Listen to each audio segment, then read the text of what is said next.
Hello, my name is Bill Huber. I'm one of the roving reporters for History Scene, and I'm here today with Tom Van Winkle. Tom was the executive producer for the DVD, Civil War, Fredericksburg, Then and Now. More importantly, Tom is the communications director for Central Virginia Battlefields Trust. Hello, Tom.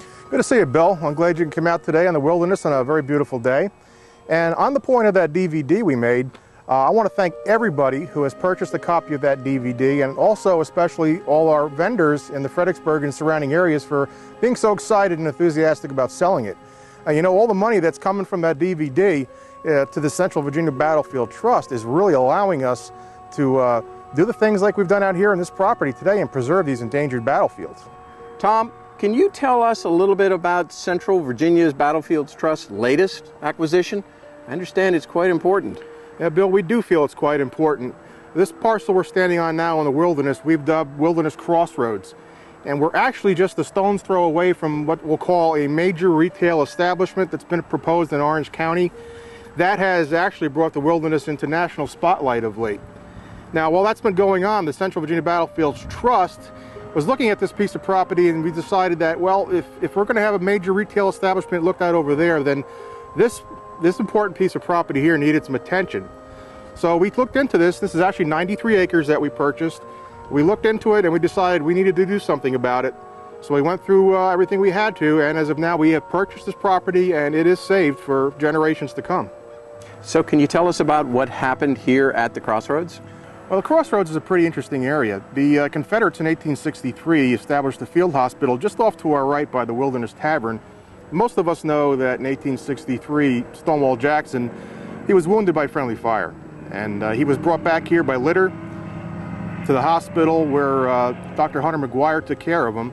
His arm was so badly damaged that they decided that they had to amputate it. Well, his chaplain was Beverly Tucker Lacey. Beverly Tucker Lacey's brother actually lived behind us here at Elwood, or was better known there as Lacey House back then. And the chaplain had taken his arm, wrapped it in a cloth, and had walked it all the way back to his brother's house and actually buried it in the family cemetery. The stone there today, which is actually the only stone in the cemetery, is showing right where the general's arm is, and you can visit it today. Tom, that is fascinating. But what can you tell us that happened right here in the 1864 Wilderness Battle? Well, Bill, this parcel that we purchased right here was basically a staging area for the Federal Army.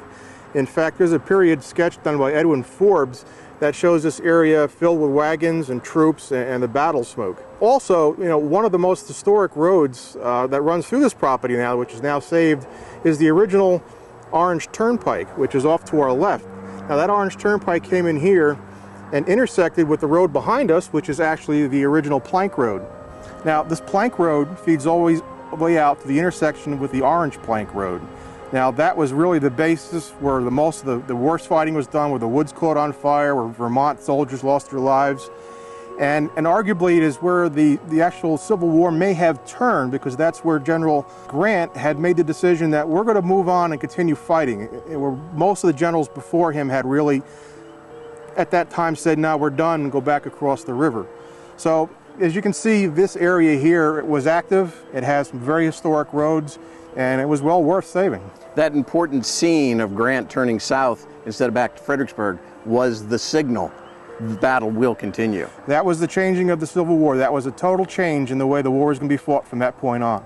93 acres of property. That had to be expensive.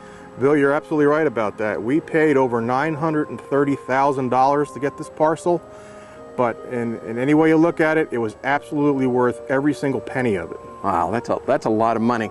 Tom, how can people help CVBT pay this mortgage and be a part of saving this, how you describe it, dirt and grass? Dirt and grass. I love to hear people say that, because that's what we've been doing, saving dirt and grass. The foundation of the Central Virginia Battlefields Trust has always been its loyal members and our donors. The first thing I would say to anybody who wants to help this organization out and preserve these endangered battlefields would be, go to our website, take a look at what we do, join up, become a member. The money from the membership is core to what we do. Donations are core to what we do, and I would really invite you to come along and be part of history and join the CVBT. Thanks, Tom, for letting us know about Central Virginia Battlefields Trust's latest success and the need to continue to preserve this land. I'm aware that Central Virginia Battlefields Trust has been in existence for over 12, 13 years, and they've acquired nearly 900 acres of land for preservation. That's absolutely correct, Bill. And don't be a stranger. You'll be hearing from us soon, because our mission is certainly not done here, and especially here in the wilderness, so stay tuned.